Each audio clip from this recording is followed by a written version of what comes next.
Did you know that a 5-inch stiletto heel can become a deadly weapon? In 2013, a luxury Houston high-rise became the scene of one of the most unusual murders in Texas history. A successful scientist was found dead in his apartment, his face brutally beaten beyond recognition. The weapon? A blue suede high-heel shoe. This is the story of Ana Trujillo, the woman who would become infamously known as the Stiletto Killer. What you're about to hear is a true story that shocked the nation and raised disturbing questions about domestic violence, self-defense claims, and how a night of drinking can spiral into an unthinkable tragedy. This case has everything: a passionate relationship, conflicting stories, and a murder weapon so unusual that it captivated the media. I'm going to take you through every twist and turn of this case, from the fateful night of the killing to the controversial trial that followed. So settle in, because this story is as complex as it is disturbing. Our story begins with the victim, Dr. Stefan Andersson. Stefan was a 59-year-old research scientist and professor at the University of Houston. Originally from Sweden, he had built a successful career in America, working in cognitive psychology and neuroscience. By all accounts, Stefan was a brilliant academic who had contributed significantly to his field. But Stefan had a personal life that was far more chaotic than his professional one. Friends described him as lonely, someone who struggled with relationships and had a weakness for younger women. He lived alone in the upscale Park Lane Towers, apartment 1808, a high-rise building in Houston's prestigious museum district. His apartment was his sanctuary, filled with books, research materials, and the trappings of his academic life.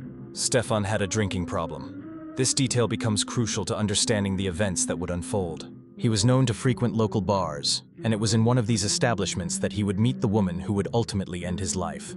Ana Trujillo was 45 years old when she met Stefan Andersson. Born in Mexico, she had come to the United States seeking a better life, like so many before her. But Anna's life in Houston was far from the American dream. She worked as a massage therapist and struggled financially, moving from place to place without stable housing. Those who knew Ana described her as attractive and vivacious, but also volatile. She had a history of tumultuous relationships and had been arrested before for assault. Ana liked to drink, she liked to go out, and she liked the attention of men. She was, by many accounts, a woman who lived on the edge, someone whose life lacked stability and direction. When Ana and Stefan met at a bar in 2013, there was an immediate attraction. Despite their age difference and completely different backgrounds, they began a relationship. What started as a casual connection quickly became something more intense, more passionate, and ultimately, more dangerous. Stefan and Ana's relationship was turbulent from the start. Friends of Stefan's were concerned about Ana almost immediately. They noticed that she moved into his apartment quickly, that she seemed to be taking advantage of his loneliness and generosity. Stefan was providing her with housing, money, and stability, things Ana desperately needed. But the relationship was marked by explosive arguments.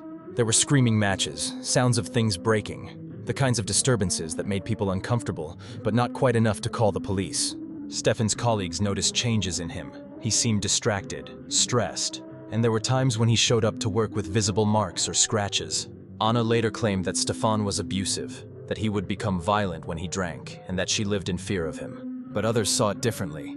They saw Ana as the aggressor, as someone with a temper who would lash out physically during arguments.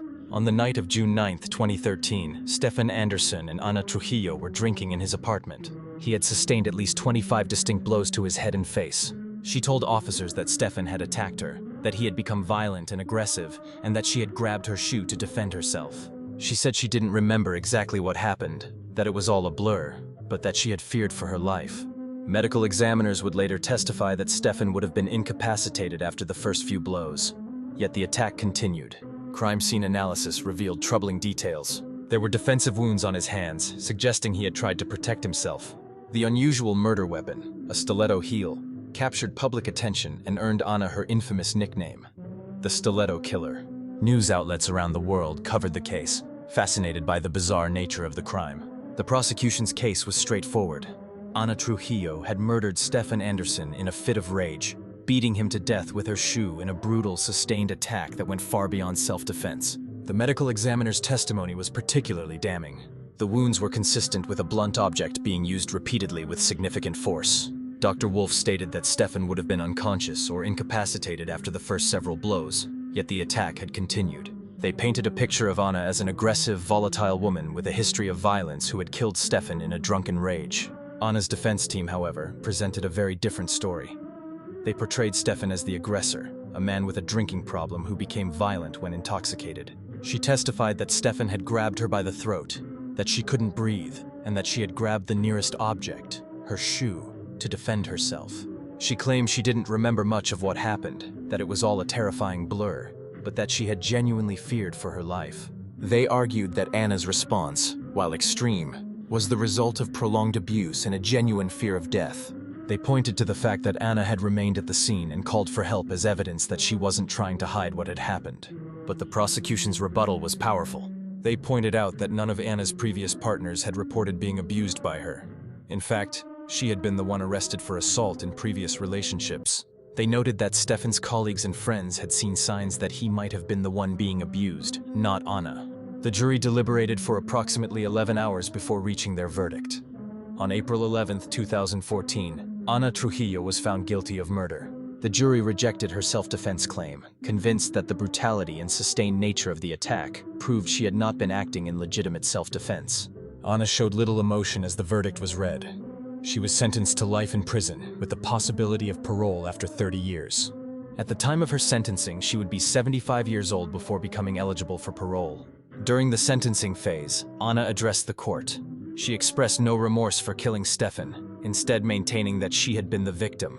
"I'm sorry that I survived and he didn't," she said, a statement that many found chilling in its implication that she wished he had killed her instead.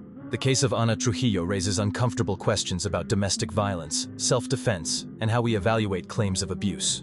Was Ana truly a battered woman who finally fought back? Or was she an aggressor who killed a man in a drunken rage and then tried to claim victimhood? The truth is that toxic relationships are complex. It's entirely possible that both Ana and Stefan were violent toward each other, that alcohol fueled their worst impulses, and that their relationship was mutually destructive. But mutual toxicity doesn't equal mutual blame when someone ends up dead.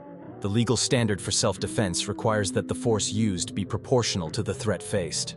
Even if Stefan had initially attacked Ana, the fact that she continued to beat him 25 times, well beyond what would be necessary to stop a threat, pushed her actions beyond the legal boundaries of self-defense into the realm of murder. The unusual murder weapon captured public attention, but it also obscured an important truth. Domestic violence affects people of all genders, and violence can escalate in toxic relationships regardless of who starts it. Stefan Andersson was a victim of a brutal murder, and the fact that his killer was a woman wielding a shoe doesn't make his death any less tragic or her actions any less criminal. Today, Ana Trujillo remains in prison, serving her life sentence. She maintains her innocence and continues to claim that she was acting in self-defense. Stefan Andersson's family and friends remember him as a brilliant, lonely man who made poor choices in his personal life, but didn't deserve the brutal death he suffered. The case of the Stiletto Killer reminds us that violence can come from unexpected sources, and that deadly weapons don't always look threatening until it's too late. A 5-inch heel became an instrument of death, and a turbulent relationship ended in tragedy that could never be undone. This is the legacy of Ana Trujillo, a woman whose name will forever be associated with one of the most unusual and brutal murders in modern Texas history. Crime leaves its mark, so does Scream Index. Subscribe and step back into the darkness with me in the next episode.